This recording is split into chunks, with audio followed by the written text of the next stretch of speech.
I watched a lengthy, I guess you'll call it debate. I'm not sure what the correct title is when there's a split screen on YouTube and creators can debate one another. I'm not sure what the exact name of that is.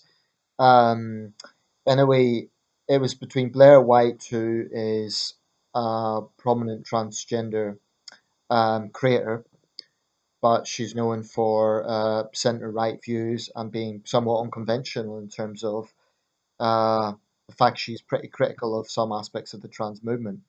And one, Jessica Yaniv, who's a very controversial character who claims to be transgender, but that's kind of a question mark.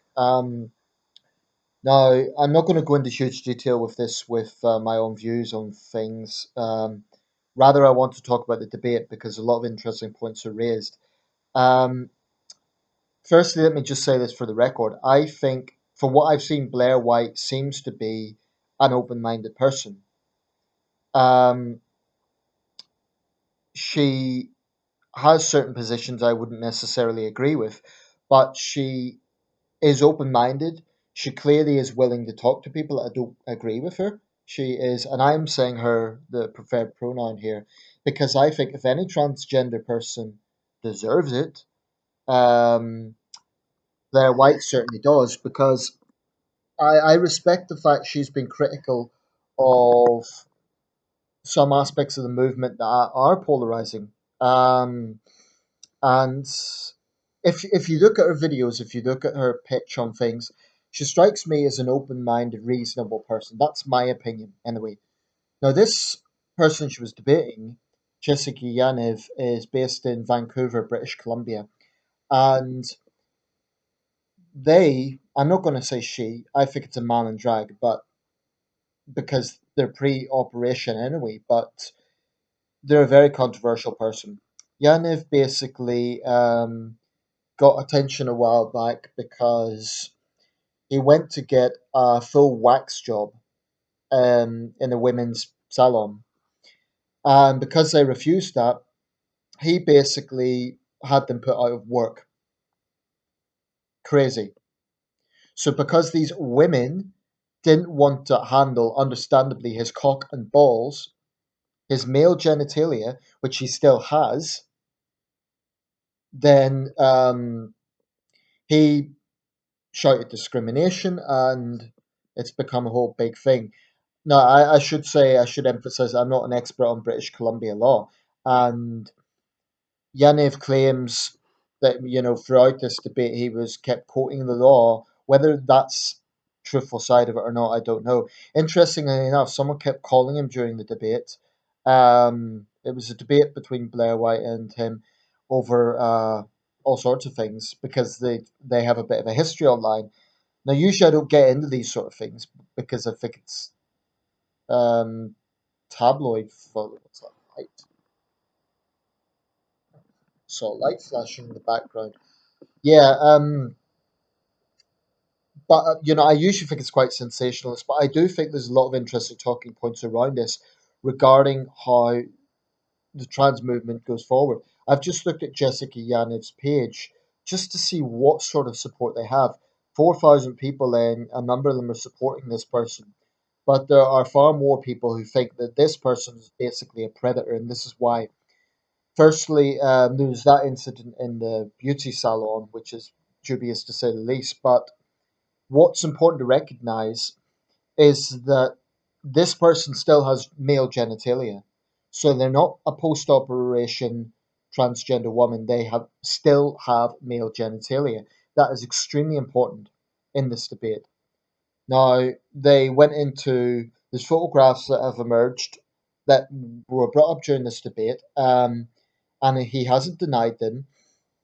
Going into women's bathrooms, female bathrooms, taking pictures when there's young girls in the background. This is a biological man. Now, Yaniv claims to be transgender, but in most jurisdictions, to be legally recognized as transgender, you have to be post operation. In the States, there is, rightly, in my opinion, a lot of paperwork to go through. Canada may well be more relaxed. It wouldn't surprise me.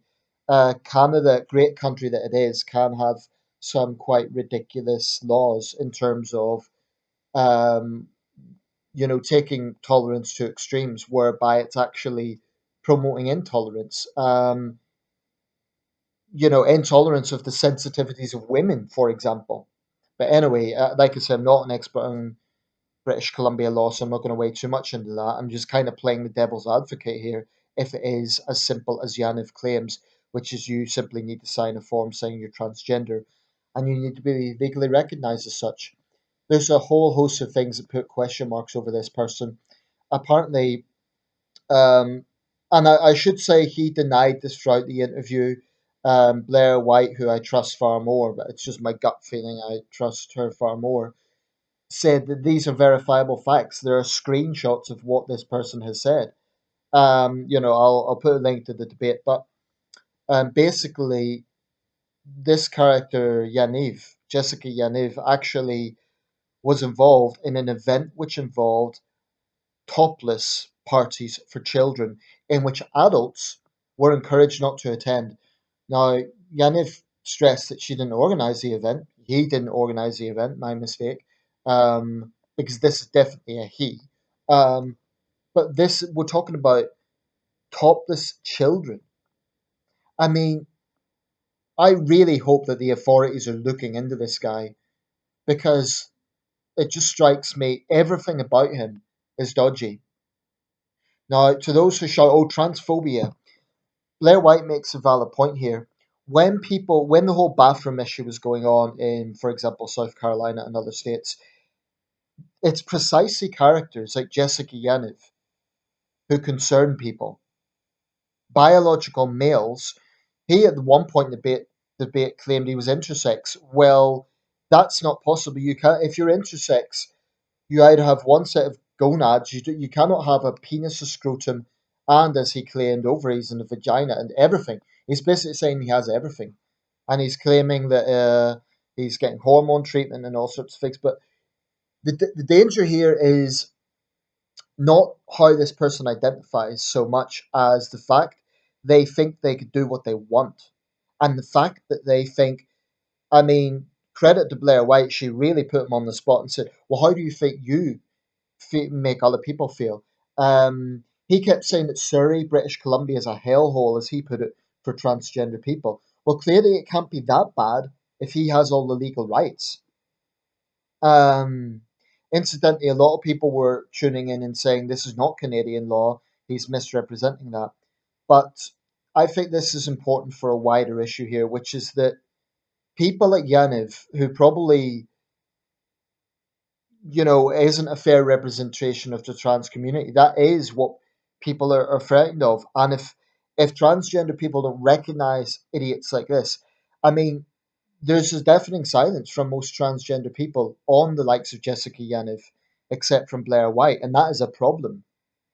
You cannot blame wider society for misunderstanding the trans community if you're not going to recognize that there are problems like this. People who claim to be representing trans people, and okay, maybe he's a bad representation. Maybe he can't even be considered transgender. In which case, call him out, condemn him.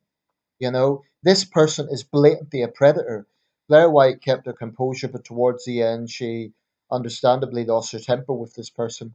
It's quite long, it's about an hour 20, but it's worth watching all of that because it goes into more details than this video. But I'll just say this: Jessica Yaniv belongs in jail, or at least should be arrested. It's an absolute disgrace that we now have a situation where women are put in a position where because they refuse to touch male genitalia, they're put out of work. That is crazy. I don't know if that was in Vancouver or Surrey, British Columbia, but that's just staggering. Um, I mean, Jessica Yaniv just looks to me like a bloke with a wig.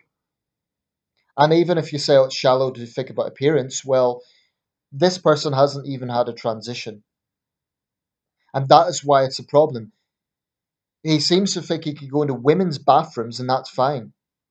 I mean, I'm surprised, frankly, no one has attacked this person yet. I'm not saying that would be justified, by the way, but he should have been arrested. I mean, clearly there's predatory signs around this person. Anyway, I'll put a link to the debate. Let you judge for yourself. Maybe you've never heard of either person, in which case, watch the debate, watch the link I make. There has been a few headlines around Jessica Yaniv. This person is not an LGBTQ hero. This person is a predator and should be treated as such.